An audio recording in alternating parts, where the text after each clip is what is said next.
evening, race fans. Welcome back into another edition of the NSRL. We're back here for another fantastic edition of Monday Night NASCAR. And finally, back in the saddle with me, I got Art back in the co-commentator spot. How are we doing tonight? I'm real excited. It took me a little trippy trip on down to Memphis, Tennessee. I saw the Bass Pro Pyramid, one of the great wonders of the world. It was amazing. Went with a group of friends. Had a great time. Did kind of miss some though. Like there was an itch there. Unpaid vacation, that is. You did not get paid Unpaid. for that. But we're here for the Pennzoil 250 presented by Take 5 Oil Change. Didn't even fit in the title bar. Yeah. By Take 5 Oil. It's, at that point you could figure it out. If anyone's actually interested in the sponsorship of this race from the title, from our stream, then fair play. But race 22 of 33 at Indianapolis at the Brickyard. The center of auto racing in America. 100 laps here this evening, stages 30 and 60. 4 total tire sets, 3 additional, 1 starter in the pits. Estimated fuel run of about 45 laps, anywhere from 44 to 46, 100% fuel limit. 0 fast repairs, track temp right about 100 degrees, air temp at about 80, and a southwesterly wind of 7 miles per hour around this 2.5 mile track. Going to be single lane track, obviously. Draft going to be massively important in these O'Reilly cars. So let's go ahead without further ado and get right into qualifying.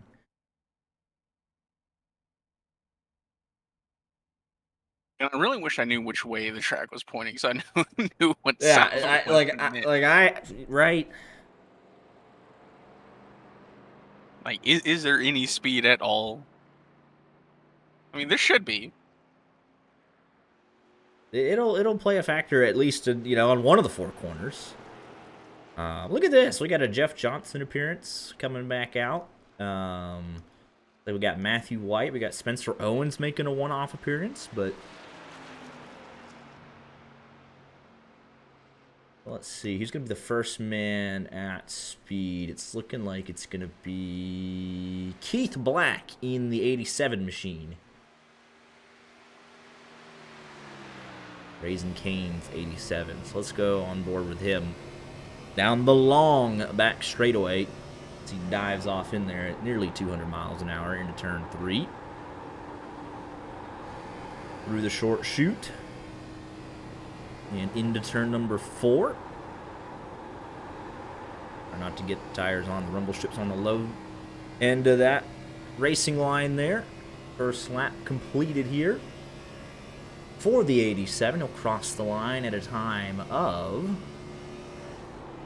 53:05. First time on the board, and already time's coming in hot and heavy. Drivers in red must time their way in. We had 35, 36 right before qualifying started, so remains to be seen if we get those last 1 or 2 entries. See a 37th as of now. All right, so we are right on the bubble.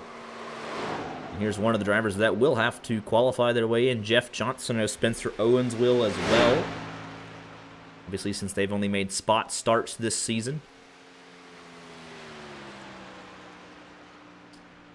53:27 for Jeff Johnson on his first lap. Just trying to wrap the car, obviously, on that one lane. It's 1/10 of a lane. You can't really make a second lane work too often here, outside of the restarts.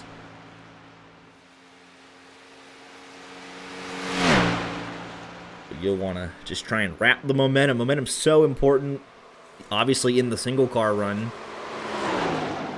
but definitely in race trim, trying to keep in that draft, and especially as you work your way through the short chutes, trying to keep that momentum up for any possible passing opportunities that arise. Elliott Henderson, top of the board, 52:40.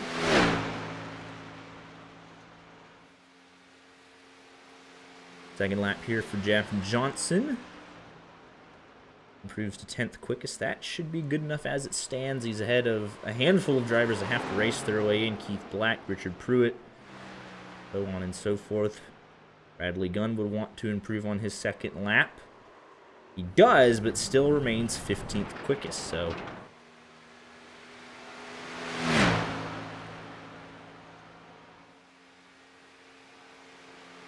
And with how long, these out laps and just the laps are in general, drivers not going to be able to really wait as long as, they'd like. We've seen that kind of strategy work at other tracks, waiting long into qualifying and pull out something that other drivers didn't have. Spencer Owens goes 5th quickest. Walker Thomas jumps up to provisional pole in the 67 machine, 52.35 on his first lap. So very nicely done by the 67.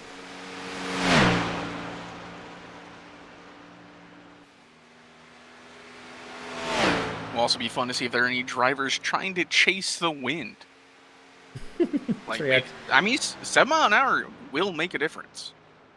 17th quickest for Mack on his second lap. Here is McConville. Conclusion of his first lap, exiting turn number 4. Ross Brockman also about to cross the line.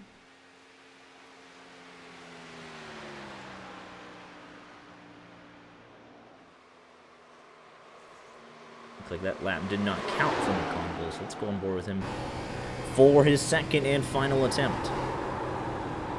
Car looked loose there on the entry to turn number 2. A little bit of a counter steer there. Exiting turn number 2, but you know what they say, loose is fast. Down the back straightaway.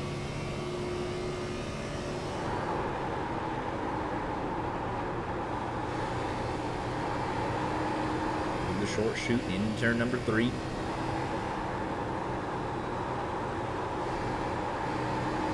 Exit of turn number 4 and to the line for Mike McConville. He'll slot into the 13th position. Heavy hitters still to come. Brad Peters, Aiden Kirkert on the outlap. Jackson Sims.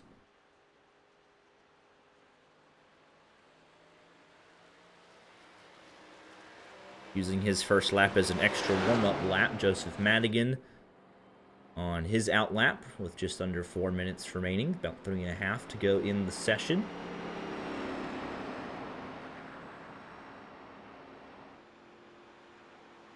So still at 37 entries, so drivers highlighted in red might not matter.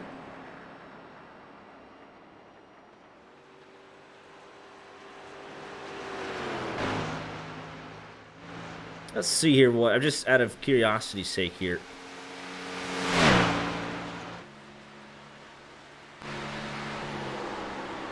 Under 90, just about miles an hour. Let's see what Jackson Sims gets up to.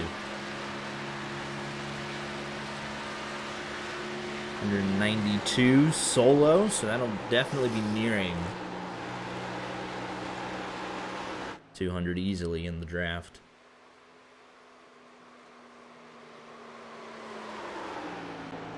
Jeremy Pienta also may conclude his second and final lap here. He did not get a time on the board on his first lap. 57 machine crosses line. Sims on provisional pole. Jeremy Pienta beats it by a 10th. Wow. 57, top of the board, Brandon Muir to cross the line in the 71 machine. That lap doesn't look like it counted. And here is Madigan, who's been on a tear as of late. And I said it earlier, they just somehow always have something different late. A 10th faster is something different. Crosses the line at 189 miles an hour. Madigan puts him up to P6. Aiden Kirker on his second lap finds even more speed by 0.03 of a second to snatch away pole. And Madigan will only have the 1 lap in it. Brandon Muir going out. Brock Packard right here at the end. A minute left. Won't have time to get a lap in, though. Will complete his outlap and then run out of time into turn number 1. Still 37 entries, so looking like we won't have to send anybody home, and one shy of a full field, but that's pretty much the best case scenario right there.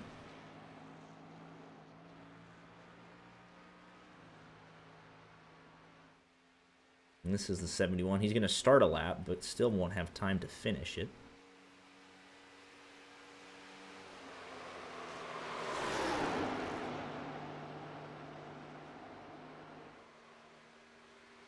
And he hits the wall there anyways.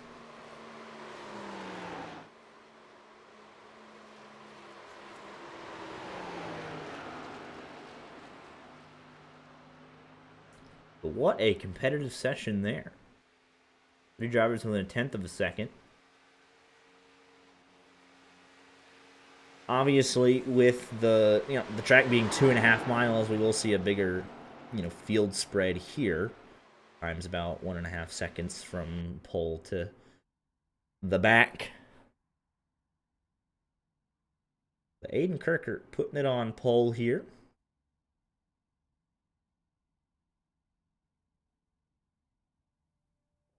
Not that uncommon. No, it is not. So now that qualifying is over, let's shift to points chase here. Joseph Madigan holding on to that last spot. Obviously, with that 4 wins and 11 starts, an absolute tear. The driver of the 66 machine had to have it. He is above the cut line by 4 points over Daniel Moynihan, who I do not see tonight. Unless I completely miss. I do not see a 53 machine. Yeah, no, not at all. So huge implications there. So then you look up Jordan Smith. Do I see the 29 machine? Also, I do not see the 29 machine of Jordan Smith here tonight. John Wilco's here. Jeremy Brown is here. Brockman is here. Jolie is here. Rich Jett is here. Brandon Minto is here.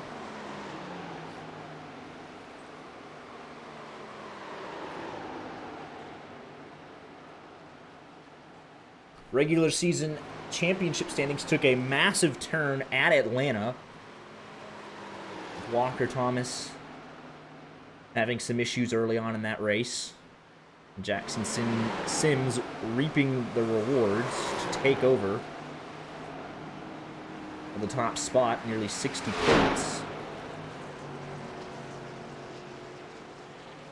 Coming into tonight. Remember, a perfect race is 76 points.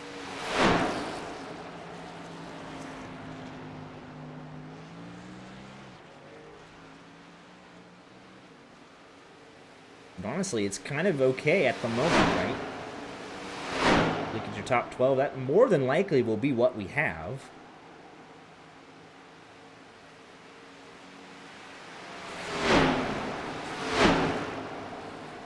Look at the schedule. Indianapolis, Iowa, Richmond, New Hampshire, and Daytona. Just 5 races remaining before the chase, taking the top 12. So Indy, 3 short tracks, and then Daytona.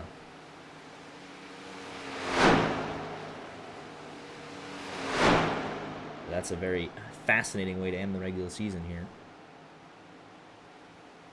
But Walker Thomas, Jackson Sims, that is not over. Especially with one more wild card still in it. Walker Thomas versus Jackson Sims is going to be a really, really good one. I wouldn't even say Elliott Henderson's out of it. Anyone in the top 5, if they go on a hot streak here, they could potentially snatch it away here late.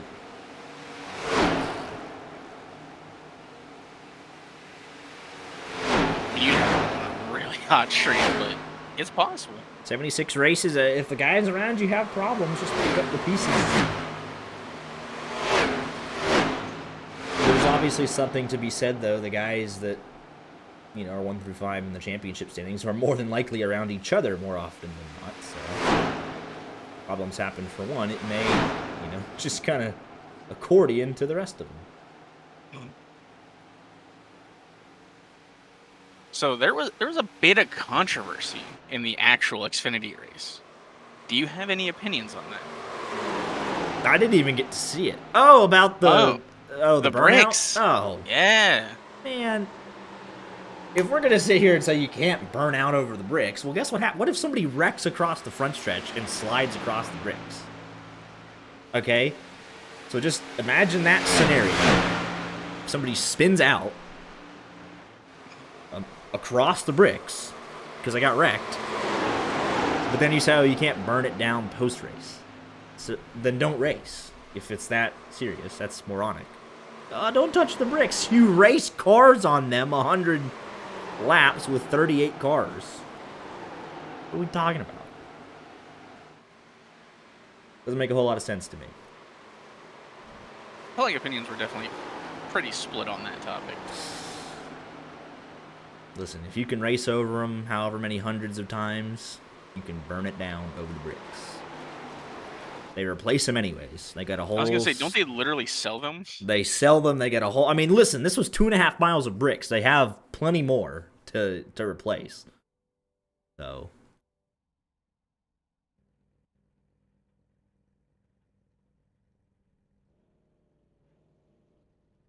it all felt a bit silly there. Listen, I'm all for the historicalness of it, right? Don't get me wrong. I love a good nostalgia and it's the yard of bricks or whatever, but I mean, come on now. If you race over them, you can do a burnout over them. It's as simple as that.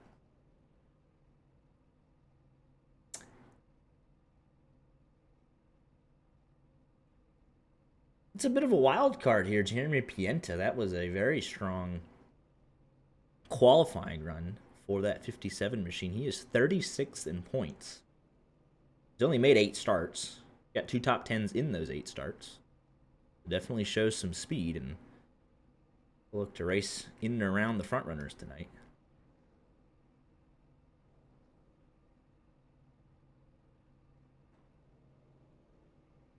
I'm thinking about him, giving him the good old commentator's curse, to be honest. I mean, we already talked about him, right? He might be doomed regardless. Very true. With that being said, do you want to make it official? Is that your pick to win tonight, or? I will be picking Jeremy Pienta. That's tough. Good luck, brother. Good luck, the 57 machine. He is going to need it. Go ahead and give me Joseph Madigan in the 66 machine. He's been on a hot streak lately. I think he'll take it from P6 tonight. He's definitely going to have a shot. I do not believe we will have 37 running cars at the end of this race. No, I bet my life savings on that. We don't have 37 cars on track currently. Richard Pruitt, Bradley Gunn going to start from pit road. 35 out and on track.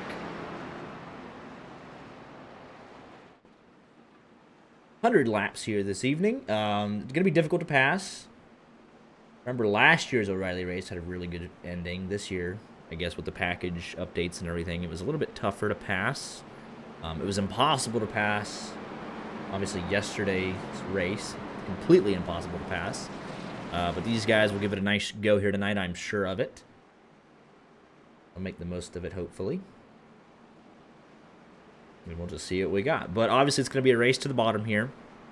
Long run speed, if we get it, will be crucial to maintain that bottom. Keep your momentum on the front stretch, back straightaway. That way you don't just get drafted by those that do have a better car on the exits. If you get tight, have to lift.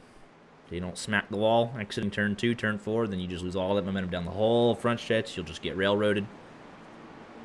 Interesting dynamic to see how the draft, the teamwork comes into effect. It should be a fun one, nevertheless. Coming down to the final 5 races in the regular season. Aiden Kirkert, I think, lead us to the restart zone, I guess it's called, and we are underway.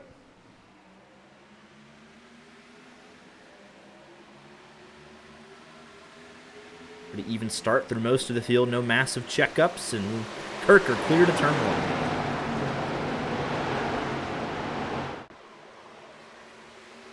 Tim's looking to the inside for P2. And let's see how sprint out they get down the back straightaway.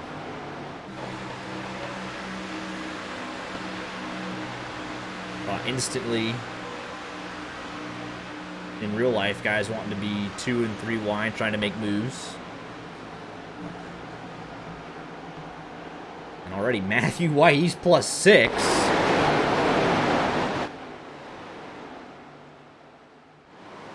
Guess he's in the 28. He's listed as a 92 though, so. Yeah, no qualifying time. Knew the car was probably going to be pretty fast. Wants to work his way through the field.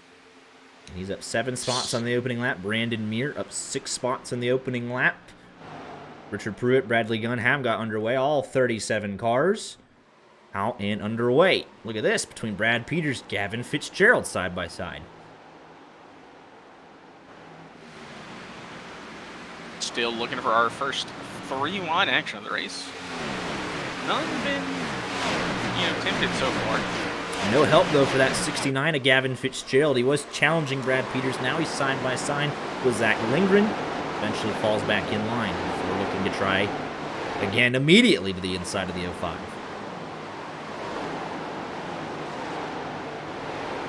He's actually going to clear up. What a move there from that 69. Did not need the help. Now it's the 05 with no help. 85, 17, 20 all in line. 05 trying to get up there, not going to be able to do so. Finds himself not in the preferred lane here for Lindgren, but he's going to power around the outside.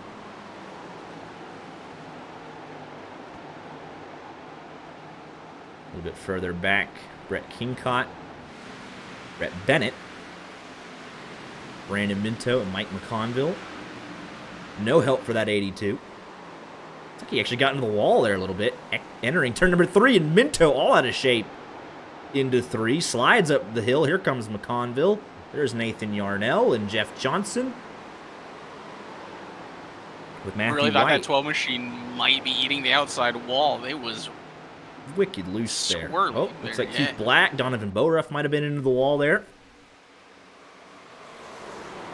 Number 2x2 further back. There's Lafrene, Boruff, Ross Brockman in the 80.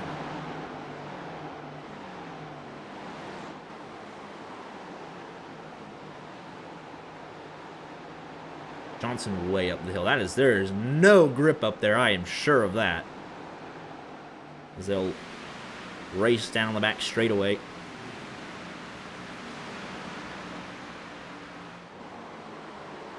He got a piece. That's the second time we've seen that with 2 different drivers just kind of lazily catching the wall there.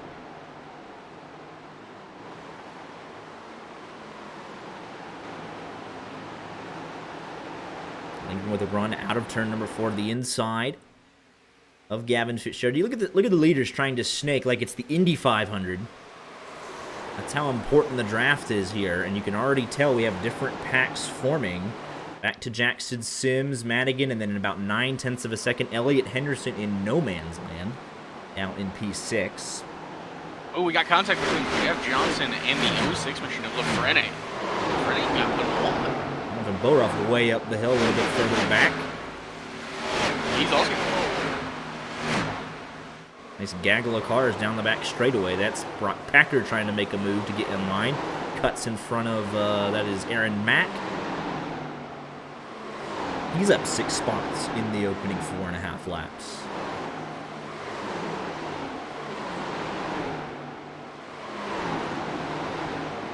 I am absolutely glued to this battle between Jeff Johnson and Lafrene.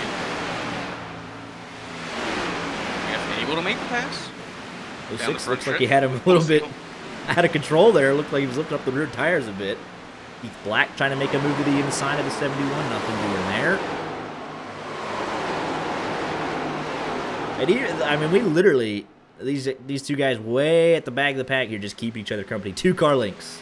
Bradley Gunn, Richard Pruitt, they are battling for 36 on the racetrack.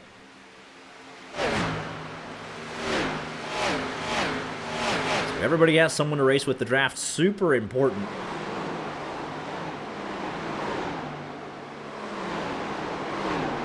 It's kind of 30th on back.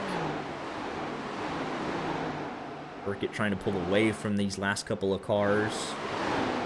And you move up here. We've well documented this battle here, this grouping of cars. They've been all over one another. Move up the field a little bit more. There's, you know, Jeff Johnson. He's finally ahead of all this grouping, about a second and a half up the road. And then the next pack. Brett Kingcock, kind of the last car. Just outside the top 15, and, you know, about half a second back to Brett Bennett. These guys, you know, about 8/10. It just kind of just bubbles in and out. Then you have a clear top 2. 9/10 of a second back to Walker Thomas, Jackson Sims, so on and so forth. So everyone's kind of in these little micro packs, kind of doing their own thing. Brad Peters, really one of the only guys in no man's land right now. Along with well, Jeff Johnson, he was pulling away, but Fernie not letting them get too far away. But much like real life, though, it's a lot of single file, and you're kind of waiting for the guy in front of you to make a mistake.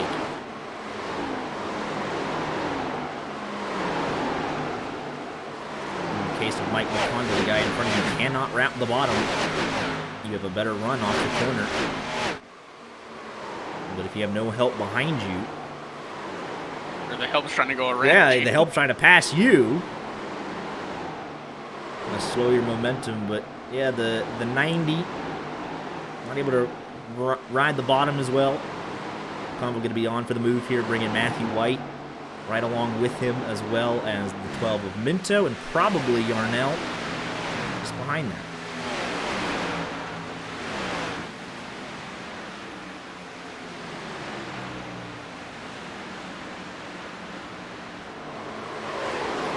Side-by-side racing, no contact between this group. Really good battle here. Clean. Really nice to see. Yarnell now trying to make a move to the inside of Minto.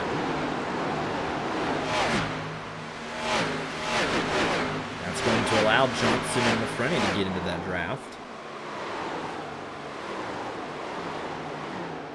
It's kind of fascinating watching this play out, right? You have these little 3-4 car length gaps, you know, half a second for certain people. It kind of ebbs and it flows. Oh, Claude. You can really just take one straightaway for it to go away, and you've now got a car to your inside, you know? Fascinating stuff there.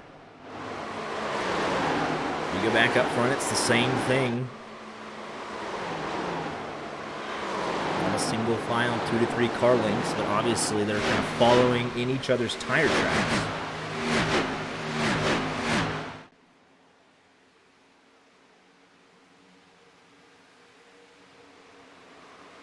Madigan taking a peek to the inside, nothing doing though.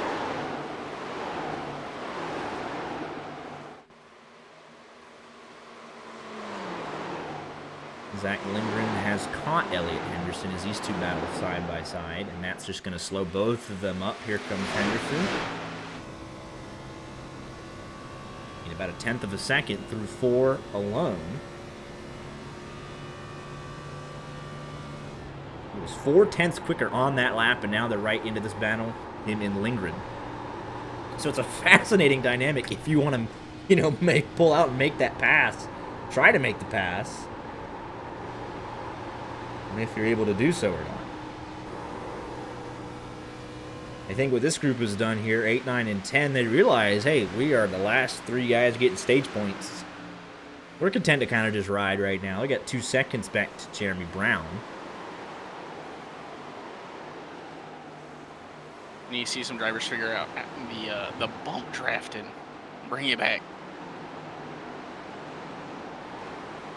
We've seen it a handful of times already tonight, yeah. Can't do that, though, in the O'Reilly series. Looks like Richard Pruitt. I didn't see what had happened to him, but he had pulled off and manually disconnected. first retirement of the race.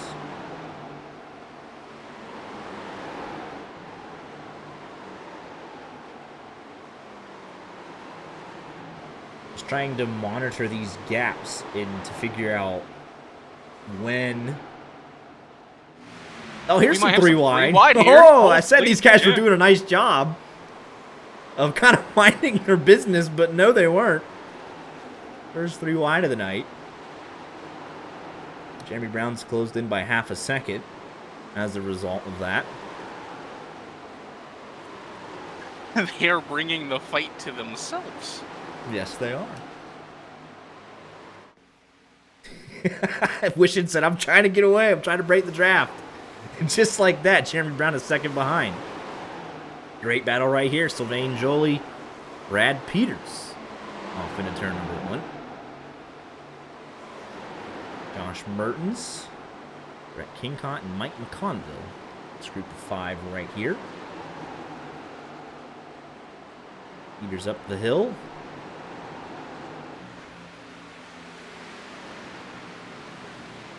Oh, that was tight. Mertens going high, then low, and here comes McConville with a run as these two squabble right in front of him. Nowhere for McConville to go. Oh, Mertens! Hang on to it.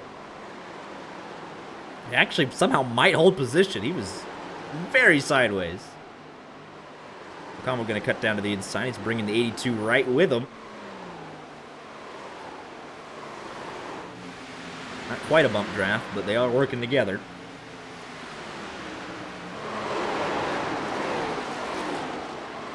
I was trying to slot back in line right in front of that 82, not quite able to do so. And now he does. Oh, but he's loose again. Let it hang out.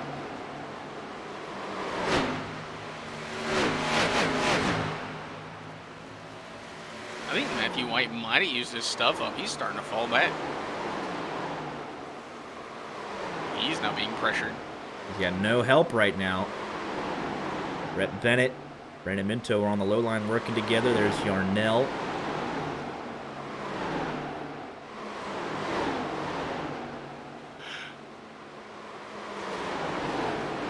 Ended up to 18th and now down to 21st, just like that. Some good battles. Everyone's keeping each other honest right now. We're just barely getting halfway through the stage.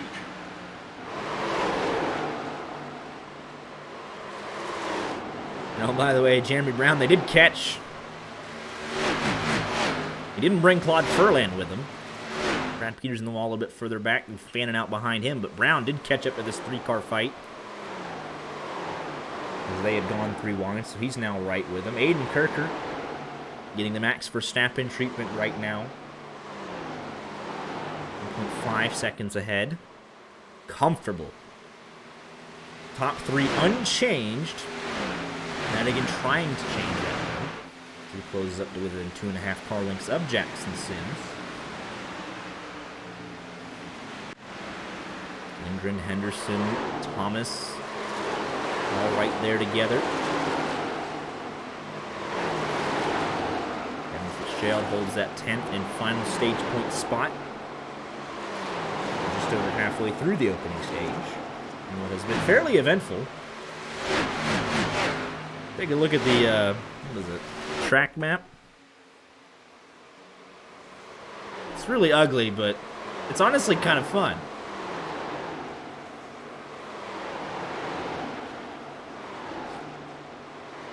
And you just see these little gaps forming. You have a different pack. It's fun to see.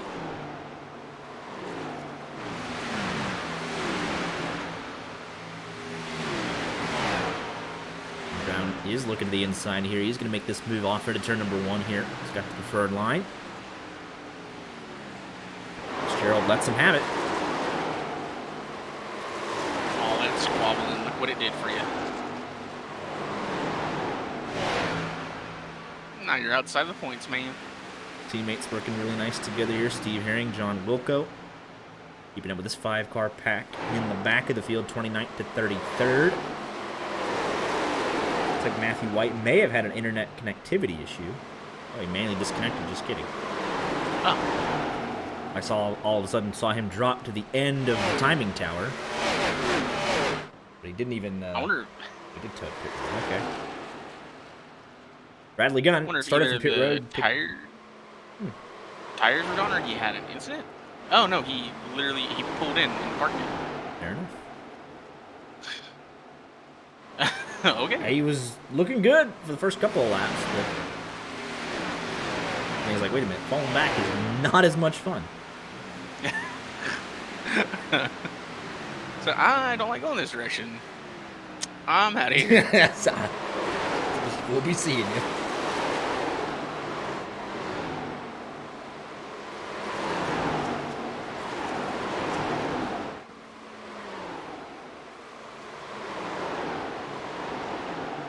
There was a change for second. Sims has gotten around Pienta. Madigan's still looking to challenge for third. Now that is the 57, though. As Walker Thomas, Lindgren slowly start to close in as well. Henderson right there. They have a comfortable 2-second gap back to Jared Wishon, who's under pressure from Spencer Owens. Jeremy Brown pulling away from Fitzgerald.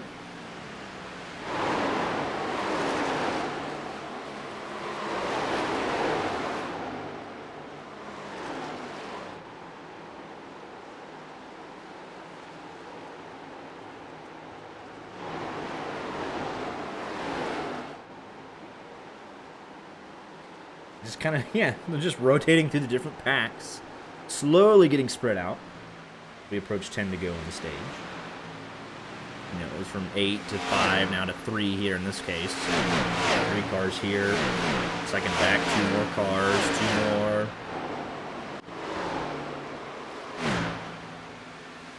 more. 4 right here, just kind of depends. Everybody's comfortable running with, but they are doing a phenomenal job of keeping it clean because ultimately these are a lot of on-track battles.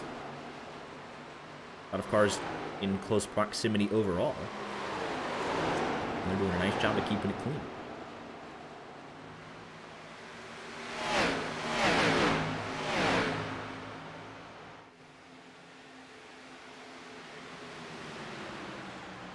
It's fun to watch these two work together, the teammates. They are nose to tail, just kind of drafting.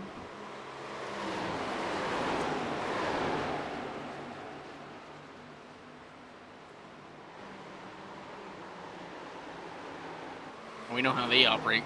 Gonna potentially come alive in, stage 3. Final stage.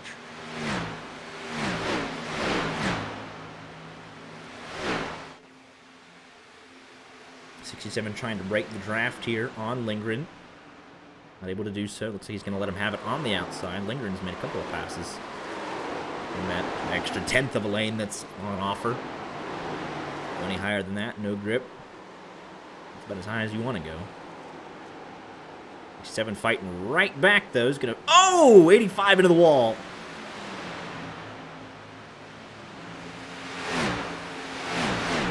He's going to keep fighting. Man, that sounded bad. Probably some repair work needed there for the 85. Just a couple of seconds worth, I imagine, in the pits. But that's a nice shunt to the outside wall there. But he's actually pulling away as Henderson challenges the 67 now.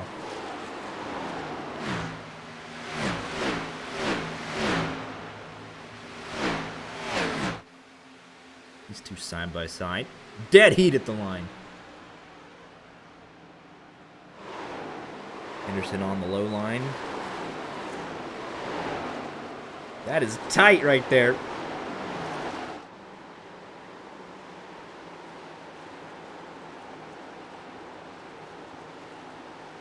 Oh, and the 67 into the wall. That was big contact. Oh my goodness. I know, that's big damage on the 67. Steering looks okay, but... Right front doesn't. Yeah, the right front does not. And it's going to be like a parachute here. Expect him to come under pressure here from the guys around him. I mean, he just needs to make it a couple more laps and hopefully get it fixed. These are long caution laps. Yeah, you'll have plenty of time to get any damage fixed.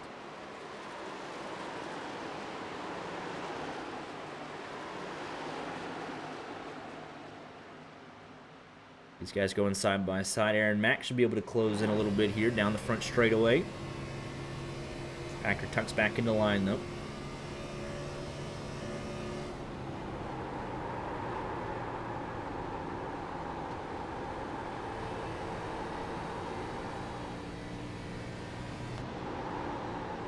This continues to be a good watch back here. These guys are kind of ebbing and flowing amongst each other. This one we think, you know, that they're done. They come right back together. Steve Herring, actually, something must have happened to John Wilco. He has lost Steve Herring. They were nose to tail. Don't see any damage, but something might have happened there. Rich Jett looks a little off the pace down the back straightaway. Loses 4 spots right there. Unless he just wants to kind of get back with his teammate.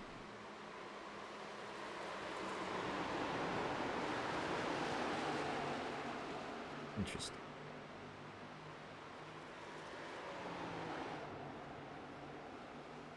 Must be said for the 95 machine. He's done a nice job of just slowly moving forward. He posted the slowest qualifying time, but he looks a little bit more dependable, confident in race trim. Chris Claude has some right front damage here. 95 will sail on by. Claude lets him have it. 10 limping home to the stage.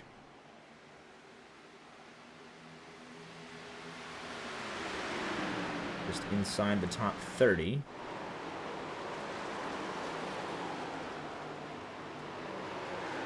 Yeah, look where Walker Thomas is. Look at that right front damage. From 7th to 12th in 2 laps. Probably looking at 15th, really. Mertens should catch him. Based on the current pace. And look at the battle for the lead. Jackson Sims and Aiden Kirker as we come down to it.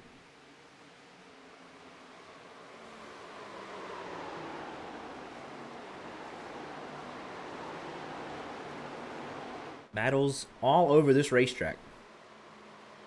And this would be big for Sims to extend his points lead. Absolutely. And or he's just going to sit here and, you know, relive the Jackson Sims experience. The P2 simulator. Yeah. But that's 9 free points on the board. A huge first shot here to trying to wrap up this regular season championship. Walker Thomas, the issues continue. The Atlanta one, obviously nothing he really could have done there.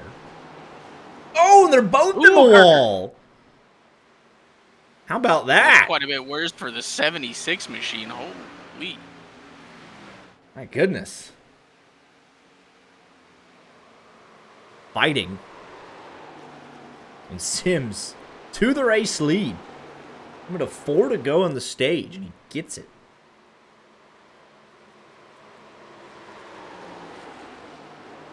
But right now, it was 59 points. And if this result holds for the next 4 laps, if nothing else changes, it's already instantly to 69 points. Just like that. You're a whole race advantage. But that is significant damage here for Walker Thomas. I mean, he might be able to get all that fixed even on 1 caution, but how if that car, will that fully be 100%? Even after they fix what iRacing says they can fix. Or is it more of a damage limitation thing potentially? Because that's right front. That's right on the right front. Obviously, aerodynamics matter here. And horsepower, I mean, it's absolute. You must have 100% with how long these straightaways are. But, I mean, he's just dropped like a rock. Conville looks to the low line. I mean, he just dives underneath there. And it's not over. I said 15th, but here comes Kingcott, shot out of a cannon compared to the 67.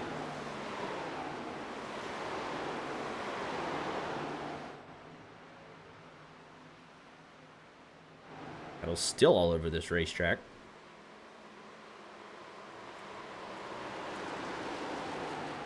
25 cars still running. Weird gap back from 26th to 27th. There's just a huge separation there. John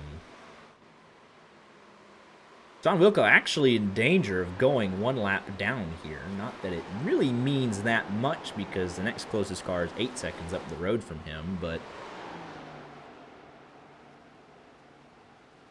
means he, restarts at the tail end. But he's 35th anyways of 35th cars. So it doesn't really mean that much.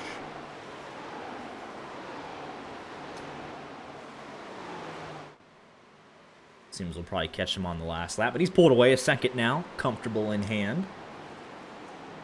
For Jackson Sims, nothing else really to be decided in the top 10 except for the last spot itself. Spencer Owens, Fitzgerald, and Claude Furland. These three squabbling for the final point-paying positions. The battles further back. Fitzgerald to the inside on Owens. Conville and Mertens were squabbling this lap as well. Furland trying to get there. I want to point out, Jeremy Brown made it all the way up to P7. Like from, what'd you say, over a second back of P10 to up to P7? He ended up getting there. What a drive.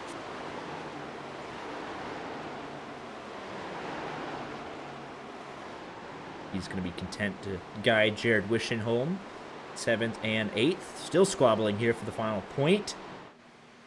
John Wilco did let the leaders go by. He is a lap down. He will get the lucky dog. Just needs to make sure he doesn't get a silly 0x. And the leader crosses the line. Here we go. 9th, 10th, and 11th right here, fighting for it. Into turn number 3 for the final time. 69 leads from 20 from 43. I think if they enter the corner this way, it should be all set as Jackson Sims across the line. Yellow is out. And that's the way that it ended. Flag to flag in stage 1. Well done, everybody.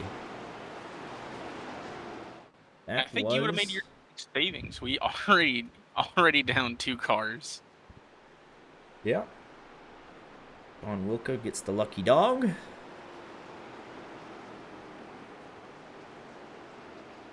Gonna have 35 on the lead lap, though. Yep. That's...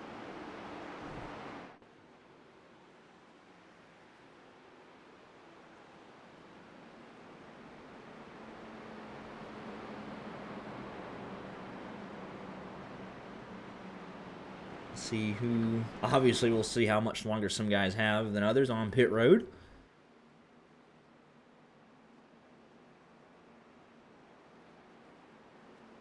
But pit should be open this time for everybody minus Wilco.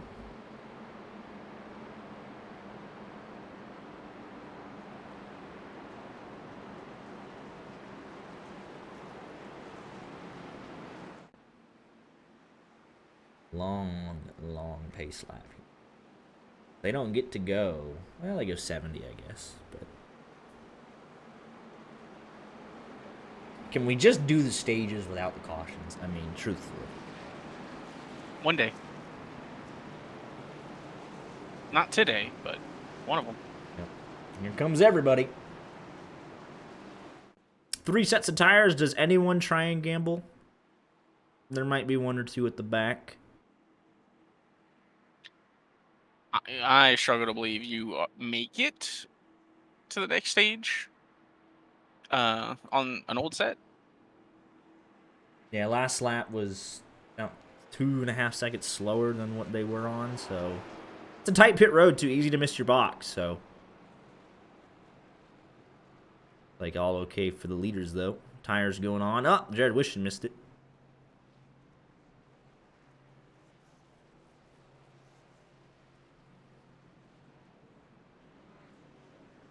You see it there. 4 and fuel for everybody. No real massive change in positions. Brandon Mir, though, nice work by his crew. Wishing obviously missing his box. That's a bunch of freebies. I keep forgetting that I need to raise up because we have so many people on pit road at one time. See if we can back this up a little bit. Performance, styling, do 150.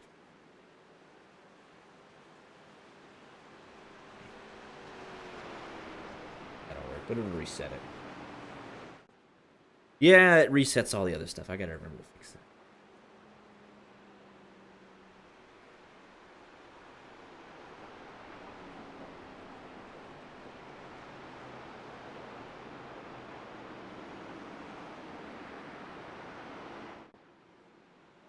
But it, like, maintains the other stuff. It's so weird how it does that. Interesting. It only resets certain things. John Wilco now to pit road. Back on the lead lap.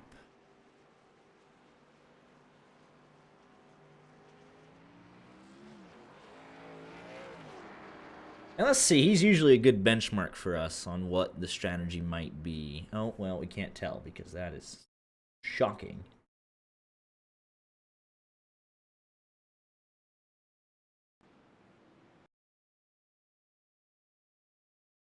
And he did not take a set of tires.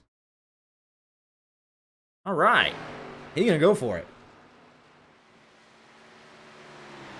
Strategy. I think you can get away with that, obviously, because the second stage is always a shorter amount of laps, right? You only have to do 27 as opposed to 30. And it's interesting. He was keeping up with that last group of cars, right? And then he just kind of... I didn't see what happened. I didn't get an alert or anything about it. He just kind of ended up on his own, went a lap down, and there was nobody else close to going a lap down. So even if he goes a lap down in this stage, which again, it's a shorter stage, so nobody else should be in contention unless they have an issue, he should be okay. And he'll have that second set of tires saved.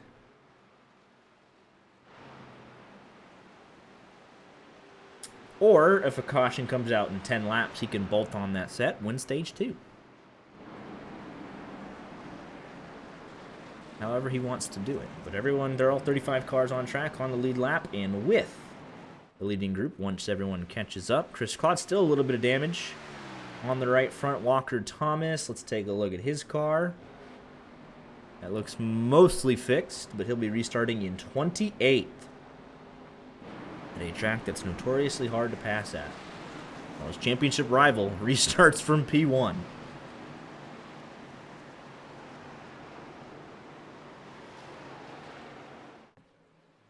Here we go.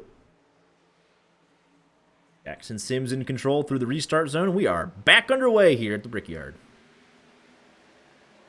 Got a big jump. Did not want to, leave it a question and let Kirker, set off the challenge. Going to actually allow Madigan to challenge for second. He'll be to the inside here. Jeremy Pienta slides into 4th. Zach Lindgren to 5th. Henderson to 6th. Side by side for second. There's going to be a big run here from this 57 and company. We are 3 wide already. Jeremy Brown in the middle. Sylvain Jolie, Claude Furlan right here. They have fanned out on this second restart of the night. Look at the flames come out of everybody. That's tight. That is really tight. 82 slides up right in front of Josh Mertens. As everyone knows, restarts are where you can get them for free.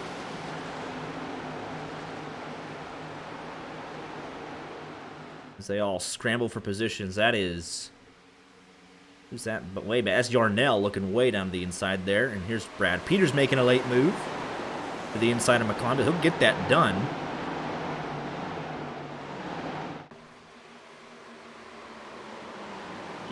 The 06 and the 7 have a little contact there. And again, right to the left rear of that 76 on corner exit. Did not unsettle him. Zach Lindgren was around Pienta for 4th. Still side by side for second. Off into turn number 3 here. 76 not going down without a fight. He's challenging hard on that second lane there. Gets back by. And Kirker's got to love that. Makes him use up his stuff just a little bit Ooh, extra. Yarnell. I got big sideways, able to gather it up, but thought we were going to have our first wreck of the night. We've been incident-free through 36 laps, only the stage yellow. Good news for Chris Claude, even with that damage, he's able to stay with this little pack here at the back. He's got Rich Jet right in front of him. He even has a car behind him. The good news for him there, that right front damage has not acted like a parachute.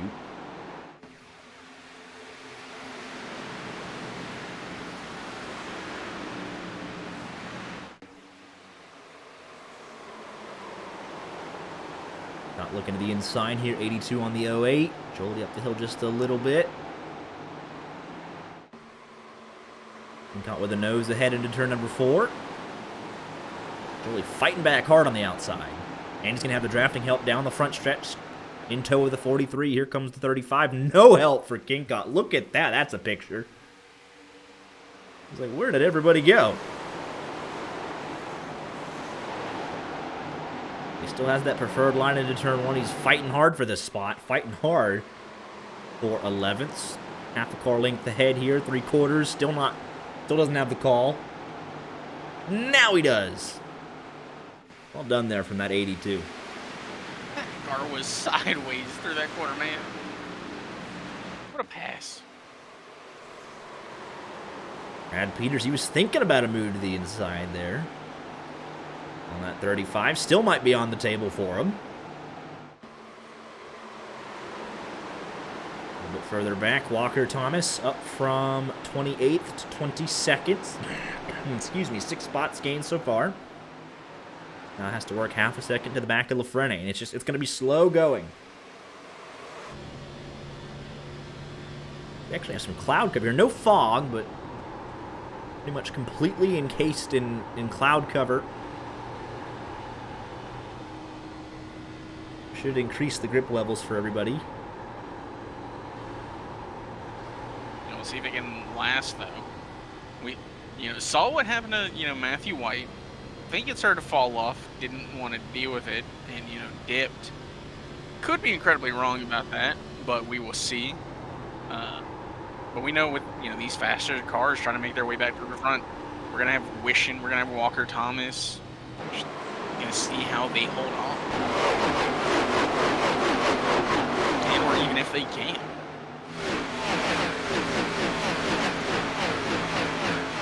But we're going to have a phenomenal crank it up segment here because there's so many cars single file. So let's go ahead and do that here for the first time tonight live on YJ Media. Let's crank it up.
Yeah, that was fun. I enjoyed that. I think we all enjoy a little crank it up. Works really well here.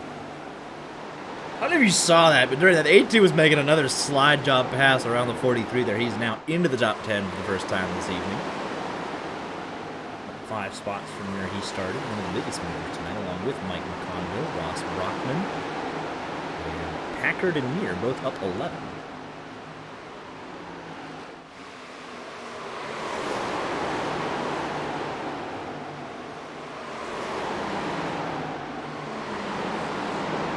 So, no surprise here, John Wilco kind of started falling back, but actually somehow gained back up to the pack again a little bit.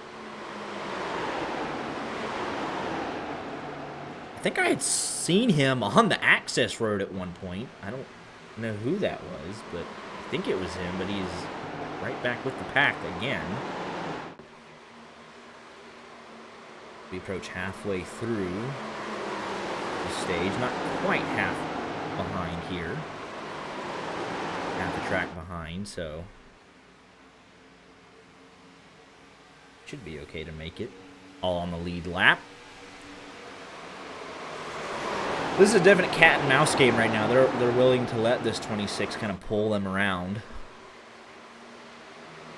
Not really a fuel thing because they'll just pit at lap 60 and be done with the fuel. So it's not, oh, you burn, all the fuel and work harder for us. But, just, I don't have to work as hard. I'm in the draft. I can lift maybe a tenth of a second earlier and save my tires on corner entry a little bit. But just kind of fall in the footsteps. Same thing back here.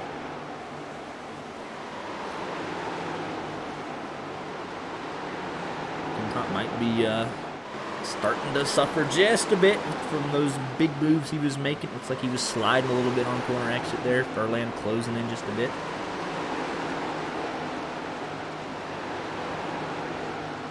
Thomas now inside the top 20. Wishing right with him. Trying to get to that 20th spot. There he is inside the top 20 now. 9 spots gained for Thomas.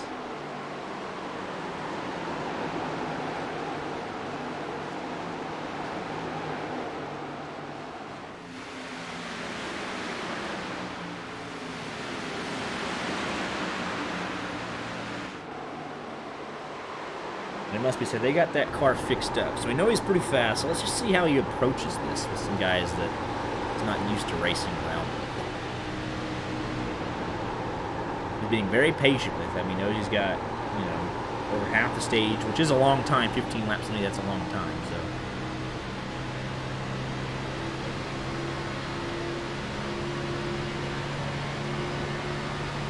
he's got the nose there. Show the nose. Got that preferred line. Got a good piece, so he's just going to naturally just kind of complete that pass. Size him up one at a time. And that car does look like it's just handling on rails. Still draft all the way up to the back bumper of Minto. Here, wishing similar approach. Just kind of draft up to the left rear. Show the nose on entry and just kind of sail on by. But these guys kind of out of position.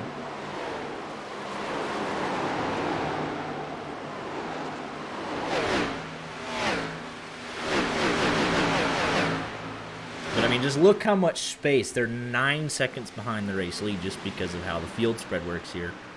So they get by these two guys here in a couple laps, Brandon Minto, Brett Bennett. Then they're 1.3 seconds behind Josh Mertens, and then he's 9/10 of a second behind Jolie. They get to the 10th spot. Okay, now you're 3 seconds behind 9th place. It's imperative for their overall race that they make as much progress as they possibly can before the end of the season. Because it's been a very clean race. You don't want to get too spread out in that final stage.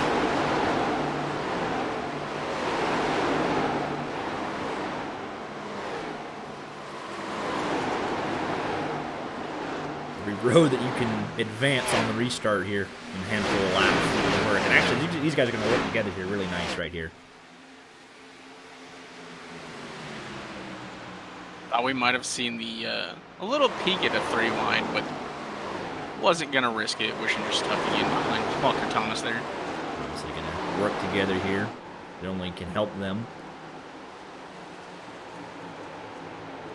You want to be up as far as you possibly can. It's like Lafrene kind of bounced off the wall off turn 2 there. Hacker jumping to the inside.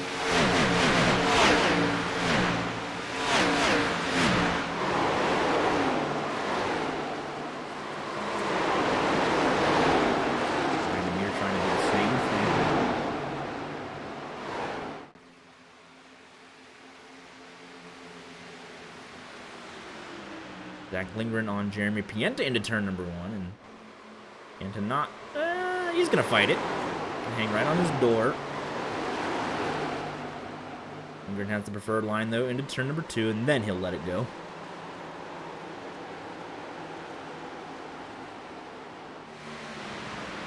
Lingren a second behind Joseph Madigan, top 3 keeping each other honest.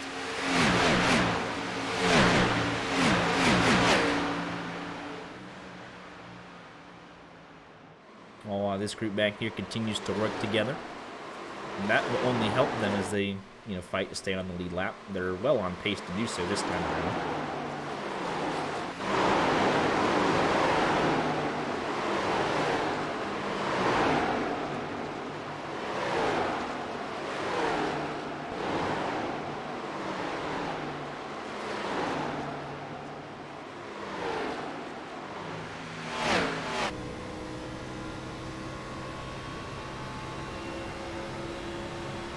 Look how much the draft helps just when it's 2 cars. Corey Burkett had no one to draft off of.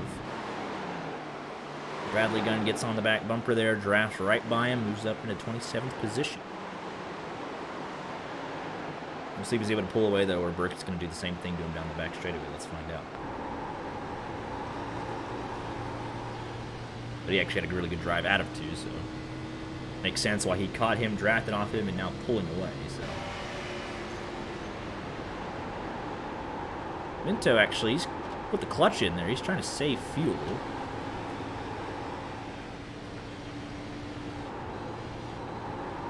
Huh. Whether that, I don't know what fuel strategy you could be on right now. Whether that's just maybe just wanting to go to the back of this pack, potentially.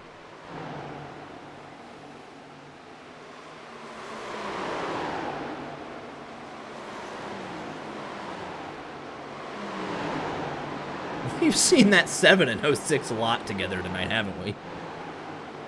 I mean, I talked about it pretty early on. It was one of my favorite battles, and they were definitely beating up on each other. So, let's see how long they can survive around each other. Done a good job so far. 10 laps to go in stage 2. Still anybody's fight out in front. There's a whole mess here to sort through. Kingcott is still trying to hang on to 10th. It was just Kingcott and Furlan, but now it's McConville, it's Brad Peters, it's Sylvain Jolie, and Josh Mertens. And as these guys fight, Walker Thomas and Jared Wishman will probably be here next lap. 1.3 back, but as they go side by side, it's that'll close pretty quick. 1.2, just through the short chute. 1.1. As they bounce off the wall. Oh, there's McConville, I believe. That was Kingcott. My apologies. He's not out of it yet, but... Man. Exiting turn number 2 here.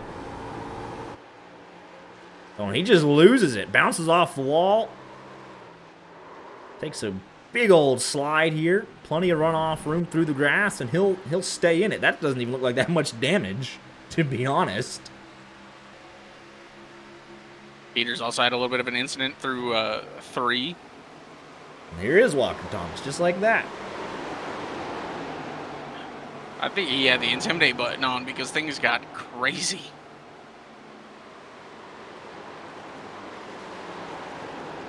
Yeah, but King Cott will breathe a big old sigh of relief there. That wasn't worse.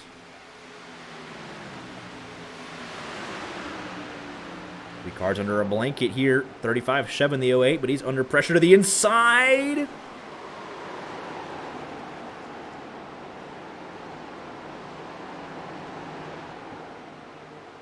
Sun's starting to come back out. That might catch some of these drivers off guard just a bit. 67 slides up right in front of the 35. 17 slides up in front of the 05. Conville holds that last stage point.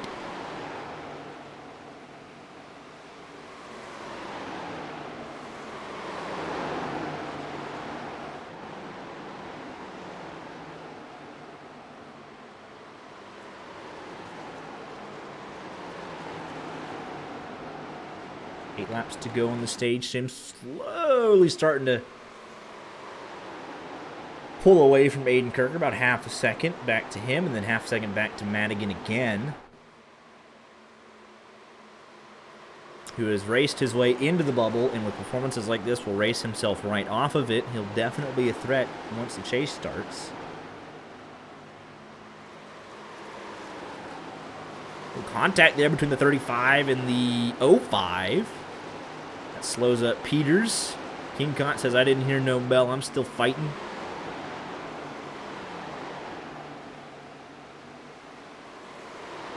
Showing the nose to the inside, a little bit further back there. Three-way fight here. Aaron Mack, Brandon Minto, Nathan Yarnell, and Bradley Gunn. Even further back, Rich Jett, Matt Mack, and Wilco Klon still all drafting together.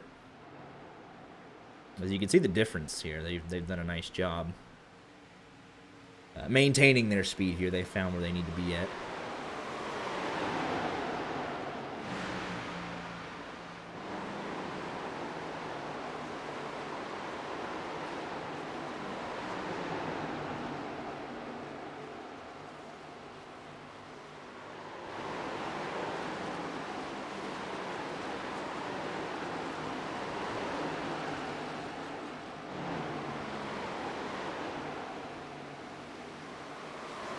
Thomas again to the inside here. 28th to 12th if he can make this move work. I imagine he's going to have Wishin try and help him out here down the back straightaway. We'll see if he's able to get any drafting help per se. Maybe a bump or two here. If they work together, they could still have a shot to catch McConville. He's right there. There's the bump. Just about.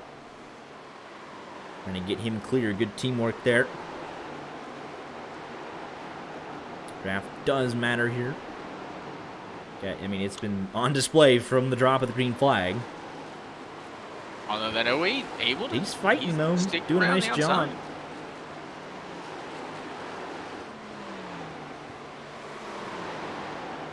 Probably the best defense we've seen tonight on the outside line. Especially when it's a 2v1. When they're working together, yeah. You can only do so much, but Joey's doing a very nice job. Hard but fair, yeah. I don't even know that. I mean, that's about as close as it gets right there. But he is working that thing. Oh, oh man, they're all fighting for it. And this isn't even for stage points. This is just for pride. For the love of the game, for a good show. Nice job. It's been fun to watch these guys that we've watched, you know, over the last couple of seasons and even, you know, over the last year or two, just develop into very consistent drivers. Devane Jolie being a prime example of that.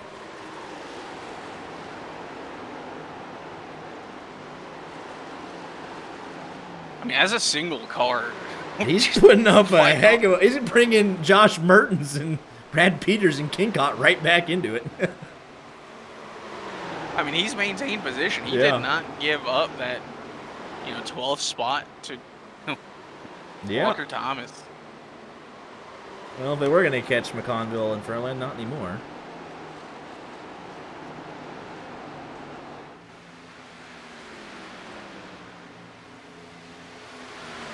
They might have it this time.